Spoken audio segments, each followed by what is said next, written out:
Hello everyone, welcome to our YouTube channel. आपके अपने इस यूट्यूब चैनल पर बहुत बहुत स्वागत है।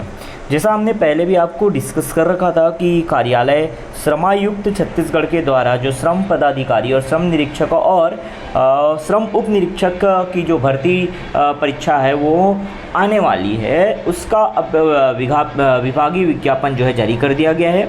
साथ ही साथ उसके इम्पोर्टेंट एग्ज़ाम डेट और फॉर्म फिलिंग का डेट जो है वो भी जारी कर दिया गया है। तो हम इस वीडियो में पूरा का पूरा देखेंगे और उसका पाठ्यक्रम क्या रहेगा, एलिजिबिलिटी क्राइटेरिया क्या रहेगी, हर एक इन्फॉर्मेशन आपको जो है श्रम विभाग के तहत जो भर्ती आने वाली है उसका आपको इस वीडियो में मिलेगा। तो इस वीडियो को अंत तक जरूर देखिएगा और जिन्होंने अभी तक हमारे इस यूट्यूब चैनल को सब्सक्राइब नहीं किया है, सब्सक्राइब करके बेल आइकन जरूर प्रेस कर दीजिएगा। देखते हैं यहाँ पे जो इसका इम्पोर्टेंट डेट है सबसे पहले देखा जाते हैं देखते हैं हम लोग। देखो कि सबसे पहले जो इसका ऑनलाइन आवेदन भरने की जो स्टार्टिंग डेट है, प्रारंभिक तिथि है, वो है 12/5/2023। मतलब आज से ये स्टार्ट हो चुका है और इसकी अंतिम तिथि 29/5 है, 29 मई 2023 मंडे तक रात्रि 11:59 तक इसका जो है अंतिम तिथि है फॉर्म डालने का। त्रुटि में सुधार कर सकते हैं। अगर किसी तरह का कोई त्रुटि एरर होता है तो आप 30/5/2023 से 1/6/2023 तक इसमें सुधार कर सकते हैं। ठीक है, और आगे देखें तो व्यापम की वेबसाइट पर जो है इसका प्रवेश पत्र जारी करने का तिथि जो है 10/6 है। 10/6 मतलब 10 जून को आपका ये जो है एडमिट कार्ड जारी कर दिया जाएगा। बहुत ही जल्दी इसका एग्ज़ाम कंडक्ट कराया जा रहा है और जितने भी भर्ती विज्ञापन आने हैं संभावित हमने बता रखे हैं। काफ़ी सारे इसके रिलेटेड मैंने वीडियो बनाया है जो आ सकते हैं और वो कंफर्म आने वाला है, क्योंकि मिशन मोड के तहत इस तरह भर्ती कराया जा रहा है। मिशन के तहत जहाँ पे आपको समय नहीं मिलने वाला, तो आपको क्या करना है, प्रिपरेशन पहले से करके रखना है ना। बाकी सिलेबस ऑलमोस्ट वही है, थोड़ा मोड़ा जो चेंज होगा वो तो आप लास्ट टाइम में कर ही सकते हो उतना कवर। ठीक है, लेकिन अगर आपने ज़रा भी इसको स्टार्ट नहीं किया तो अंतिम के 20-25 दिन या 28 दिन में आपको फिर तैयार करना मुश्किल हो जाता है। इसलिए देखो यहाँ पे परीक्षा तिथि जो इतना जल्दी लग रहा होगा कई लोगों को कि 18 जून को ही इसका एग्ज़ाम हो जाना है। 18/6/2023 को 10 बजे से 1:15 बजे तक इसका एग्ज़ाम कंडक्ट कराया जाएगा। परीक्षा केंद्र की बात करें तो 5 संभागीय जिला मुख्यालयों में होगा। ठीक है, तो जो संभाग का मुख्यालय है वहीं पे कंडक्ट होगा, तो 5 ही जगह पे इसके एग्ज़ाम कंडक्ट कराए जाएंगे। ठीक है, आगे और देखें यहाँ पे महत्वपूर्ण टिप दिया हुआ है। ठीक है, ये फ़ोटो वगैरह के रिलेटेड है जो हमारे काम का ज़्यादा नहीं है, इसलिए मैं आपको यहाँ पे ये नहीं बता रहा हूँ। फिर भी अगर आपको इसको देखना है तो वीडियो पॉज करके जो है आप इसको देख सकते हो। बाकी ये बहुत ज़रूरी चीज़ नहीं है, जो ज़रूरी चीज़ है वो मैं आपको ऑलरेडी यहाँ पे इन्फॉर्म करूँगा। पात्रता की बात देखो यहाँ पे दे दिया गया है। पात्रता अगर आप जो है विभागीय नियम देखें, कह रहा है कि कौन कौन पात्र होंगे, जो अभ्यर्थी पात्र होंगे। ठीक है, और आवेदन मात्र करना मतलब आपको जो है पात्र नहीं बनाता है, ये भी क्लियर कट यहाँ पे बोला गया है। मतलब अपनी पात्रता संबंधी एलिजिबिलिटी क्राइटेरिया जरूर देख लीजिएगा। ठीक है, ऑनलाइन आवेदन के माध्यम से ही यहाँ पे आप आवेदन कर सकते हैं इस विभाग के तहत जो वैकेंसी आई है उसमें। ठीक है, OMR उत्तर सीट में जो आपका OMR उत्तर सीट दिया जाता है उसमें किसी भी तरह की जो त्रुटि हो जाती है तो उसकी सुधार की सुविधा नहीं दी जाएगी। इसलिए जब भी आप किसी एग्ज़ाम में बैठ रहे हैं वहाँ OMR सीट अच्छे से भरिए, बिल्कुल ध्यानपूर्वक भरिए। ठीक है, क्योंकि जो है OMR सीट में अगर आप गलती कर देते हैं, ठीक है, तो इसमें किसी भी तरह की त्रुटि सुधार की सुविधा नहीं दिया जाता है। ठीक है, बाकी देखो पोस्ट आपका एडमिट कार्ड किस तरह से आएगा वो भी बता दिया है। तो एडमिट कार्ड जो है आपका ऑनलाइन ही आएगा, पोस्ट ऑफिस के माध्यम से अलग से एडमिट कार्ड भेजा नहीं जाएगा। ठीक है, हेल्पलाइन नंबर भी यहाँ पे दिया गया। अगर किसी तरह का प्रॉब्लम होता है आपको फॉर्म भरने में या आपका फ़ीस का डिडक्ट हो गया लेकिन आपका सक्सेसफुली नहीं दिखा रहा है, तो आप ये सब चीज़ें जो है यहाँ पे कंसल्ट कर सकते हैं हेल्पलाइन नंबर पे। ठीक है, पाठ्यक्रम संबंधी जानकारी की बात करें, अगर पाठ्यक्रम संबंधी जानकारी तो इसके लिए सिलेबस दिया हुआ है। सिलेबस भी हम इस वीडियो में आपको दिखाएंगे।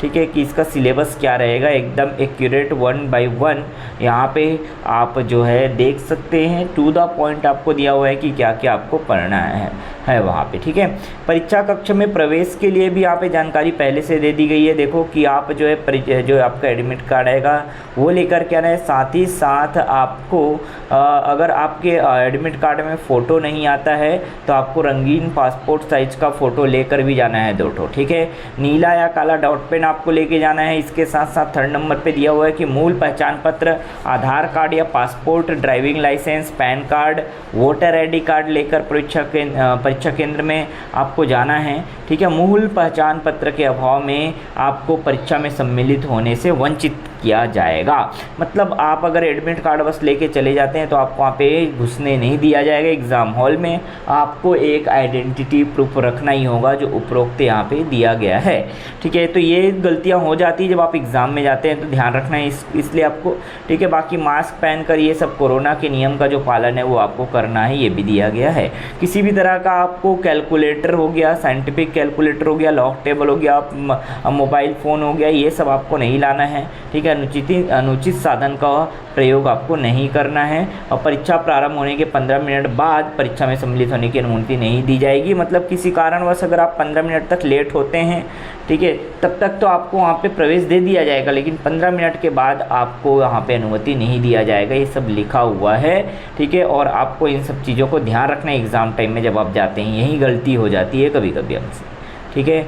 और आगे यहाँ पे देखें तो बाकी पाठ्यक्रम संबंधी जानकारी, हाँ ये हो गया, ठीक है। परीक्षा पद्धति किस तरह से होगा यहाँ पे बता दिया है। देखो 4 आपको ऑप्शन मिलेंगे, 4 विकल्प रहेंगे। सही विकल्प पर उत्तर शीट में आपको नीले या काले डॉट पेन से आपको गोला को पूर्णतः भरना है। इस तरह से आपको जो है अपना आंसर मार्क करना है ओमार शीट पर, ठीक है, जो कि आप सभी जानते हो। और अगर मूल्यांकन पद्धति की बात करें पे यहाँ पे निगेटिव मार्किंग भी दिया जाएगा। 1/4 का निगेटिव मार्किंग रहेगा, 25% निगेटिव मार्क्स रहेंगे यहाँ पे, ठीक है। जिन प्रश्नों के उत्तर अंकित नहीं किए जाएंगे उनके लिए 0 अंक आपको प्रदान किए जाएंगे।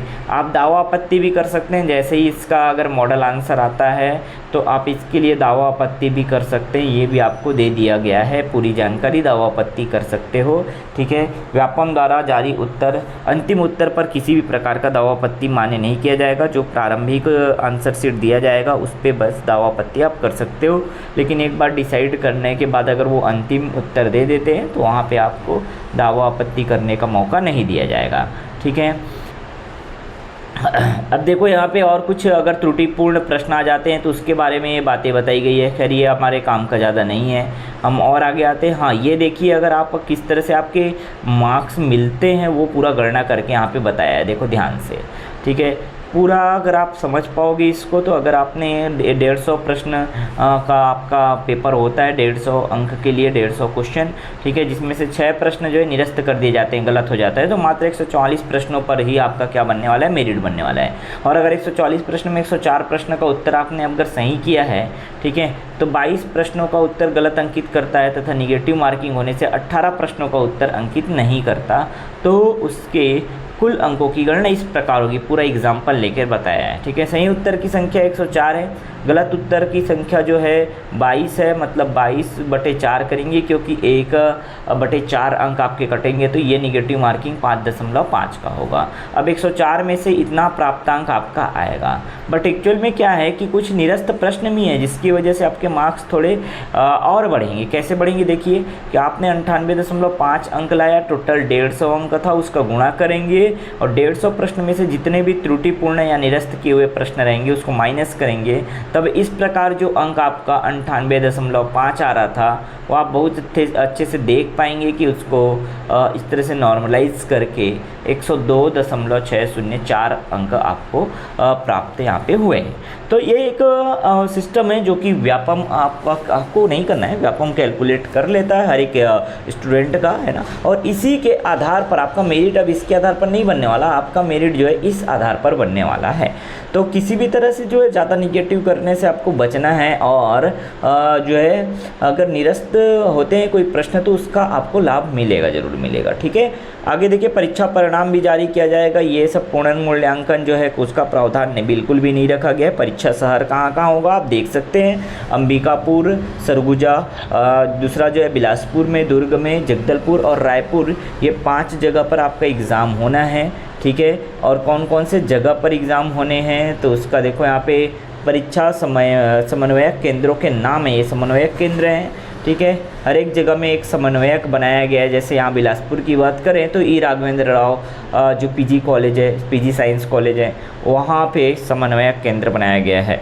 इसी तरह से दुर्ग में भी देख सकते हैं तामस्कर जो है, विश्वनाथ तामस्कर शासकीय कला एवं विज्ञान महाविद्यालय जो दुर्ग है, वहाँ पे इसका जो है समन्वयक केंद्र का नाम यहाँ पे दिया गया है। ठीक है, आगे और आते हैं। देखो ये जो है इसका ऑफिशियल जो है विज्ञापन है जो श्रम विभाग द्वारा जारी किया गया है। एग्ज़ाम डेट और बाकी सबका हम बात तो कर चुके हैं। ठीक है, आप जो है फॉर्म किस तरह से डाल सकते हैं, तो फॉर्म का मैं लिंक दे दूँगा cgvyapam.choice.gov.in पर, या CG स्टेट वाला जो वेबसाइट का लिंक है वो भी, उससे भी डाल सकते हैं। खैर दोनों लिंक मैं आपको प्रोवाइड कराने की कोशिश करूँगा। इस वीडियो के डिस्क्रिप्शन में आप क्लिक करके डायरेक्ट पहुँच सकते हैं। ठीक है, साथ ही साथ आप देखो कौन कौन से पोस्ट यहाँ पे दिए गए हैं और आरक्षण भी यहाँ पे दिया गया है, तो उस हिसाब से आप बहुत अच्छे से समझ पाएंगे।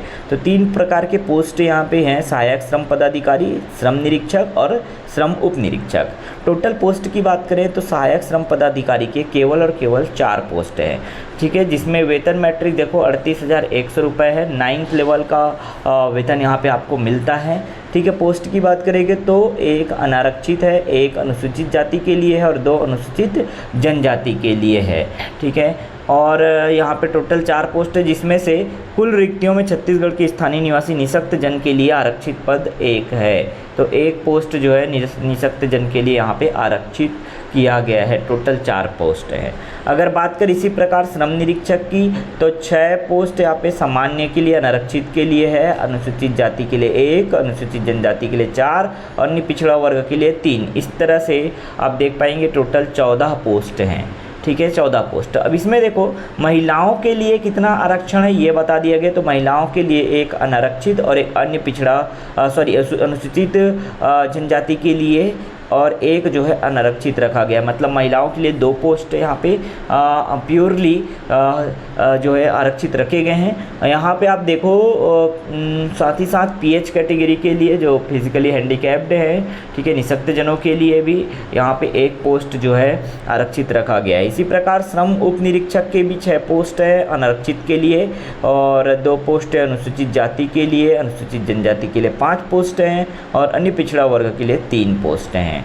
ठीक है, तो इस तरह से आप देख पाएंगे कि यहाँ पे भी महिलाओं के लिए आरक्षण जो है 2 पोस्ट पर आरक्षण, 2 पदों पर आरक्षण दिया गया है, एक अनारक्षित के लिए और एक अनुसूचित जनजाति के लिए। ठीक है, और एक फिजिकली हैंडीकैप्ड के लिए 1 पोस्ट आरक्षित है। टोटल पदों की संख्या यहाँ पे श्रम उप निरीक्षक का वो है 16 और यहाँ पे वेतन मैट्रिक्स 6 मिलने वाला है, 6 वेतन लेवल 6 मिलने वाला है, 25,300। ठीक है, इसी प्रकार श्रम निरीक्षक का 28,700 यहाँ पे वेतन मैट्रिक्स रहेगा। ठीक है, कुल मिला के ओवरऑल कहें तो अगर पोस्ट की बात करें तो अनारक्षित के लिए 13 पोस्ट है। ठीक है, अन्य पिछड़ा वर्ग के लिए 6 पोस्ट है।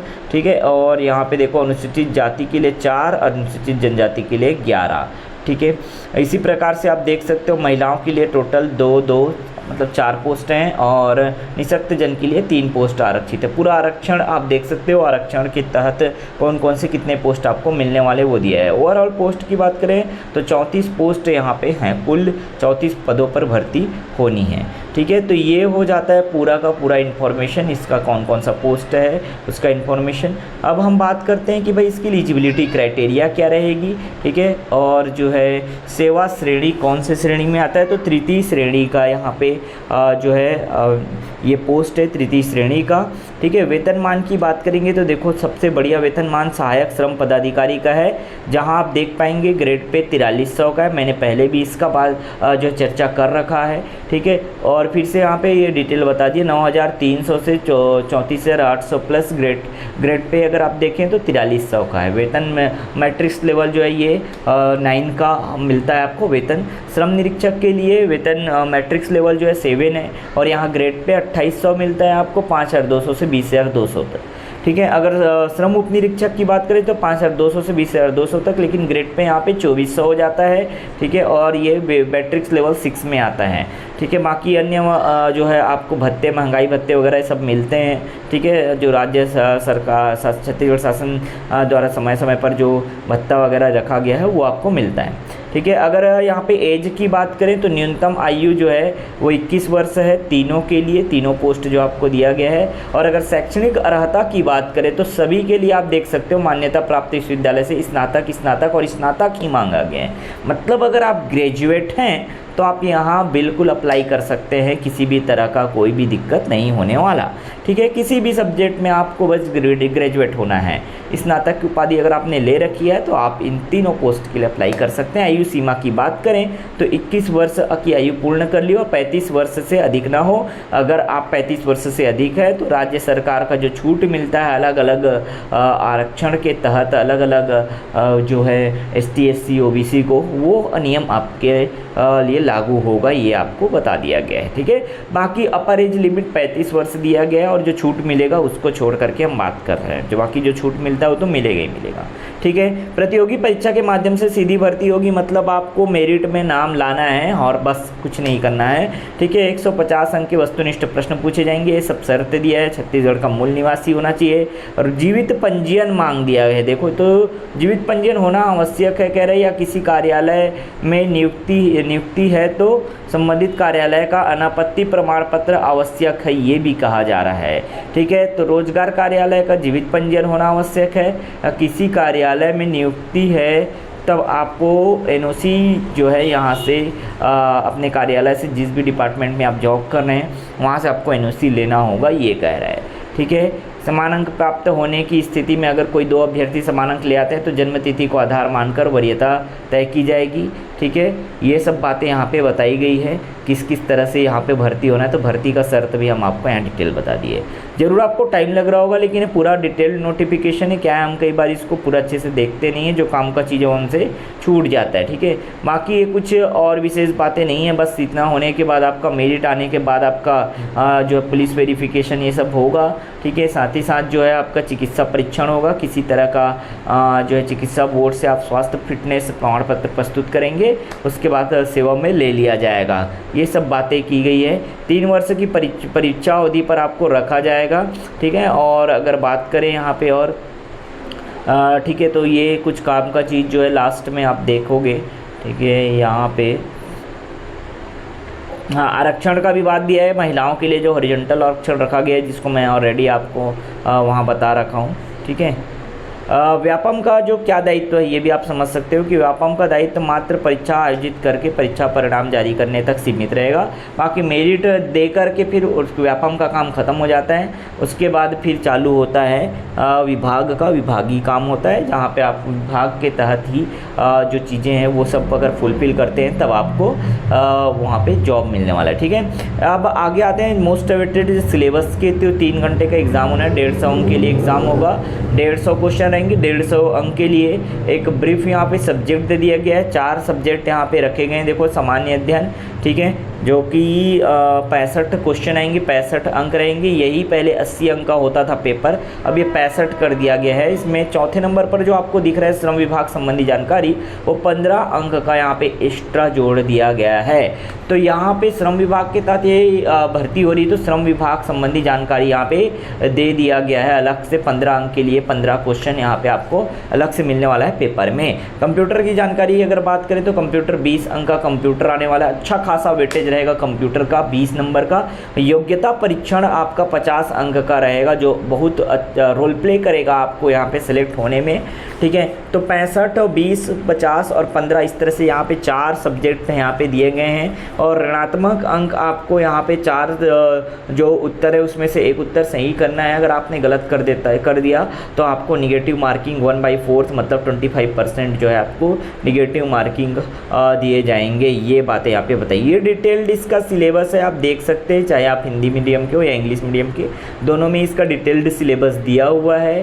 65 अंक के 65 प्रश्न रहेंगे यहाँ पे सामान्य अध्ययन में। जी, सामान्य अध्ययन में जो है पूरे छत्तीसगढ़ का भी सामान्य ज्ञान रहेगा और जो है पूरे भारत का भी सामान्य ज्ञान रहेगा, सामान्य ज्ञान पूरा भारत का भी रहेगा। इस तरह से ये सामान्य अध्ययन का सिलेबस है। 65 अंक के 65 क्वेश्चन। 20 अंक कंप्यूटर का आने वाला है। कंप्यूटर के क्या क्या क्वेश्चन है, तो जो कंप्यूटर का सिलेबस व्यापम कर रहा है हमेशा से, वही सिलेबस है, किसी भी तरह का इसमें छेड़खानी नहीं किया गया है।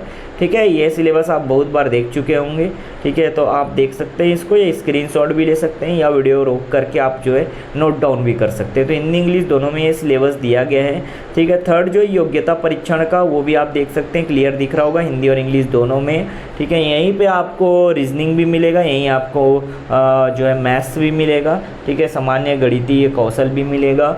अंग्रेजी जो लैंग्वेज है, अगर बात करें लैंग्वेज का भी ज्ञान यहाँ पे कक्षा 10वीं स्तर का जो है अंग्रेजी और हिंदी के लिए भी दिया। छत्तीसगढ़ी भाषा का ज्ञान भी यहाँ पे होना चाहिए, क्योंकि ये भी आपको दिया गया है।